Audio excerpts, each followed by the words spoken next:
संगम माहुली येथील राजघराण्यातील स्मारकांचे जीर्णोद्धार व सुशोभीकरण तसेच सदर बाजार येथील डॉक्टर बाबासाहेब आंबेडकर स्मारकाचा विषय लवकरच मार्गी लागणार।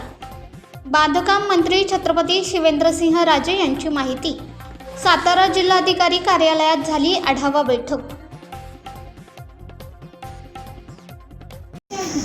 बैठक झाली आज माऊलीच्या तीन विषय होते। एक तर संगम माऊली येथील शाहू महाराज, ताराराणी साहेब आणि सईबाईंच्या आणि तो परिसर संपूर्ण विकसित करण्याच्या दृष्टीनं त्याचा प्रस्ताव तयार करणे, त्याचबरोबर शाहू आपल्या सदर बाजारमधील डॉक्टर बाबासाहेब आंबेडकरांचं जे ज्या घरामध्ये त्यांचं वास्तव्य होतं त्याचं एक स्मारकाचा विषय होता।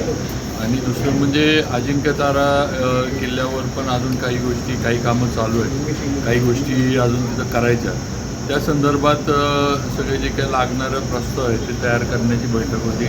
तर याबाबत सगळी चर्चा आर्किटेक्ट वगैरे यांची झाली आणि संपूर्ण प्रस्ताव या तिन्ही याचे तयार करायचे चालले। त्याचबरोबर डॉक्टर बाबासाहेब आंबेडकरांचं जे स्मारक करायचं आहे त्यासाठी जे त्या जागेचे मालक आहेत, आमने जे घर आहे त्यांच्याशी पण चर्चा करून त्यांना पण योग्य मोबदला त्यांच्या अपेक्षेप्रमाणे कसा देता येईल या दृष्टीनं चर्चा झाली। तर त्यांच्याशी पण चर्चा करून विषय लवकर हे मार्गी लागतो।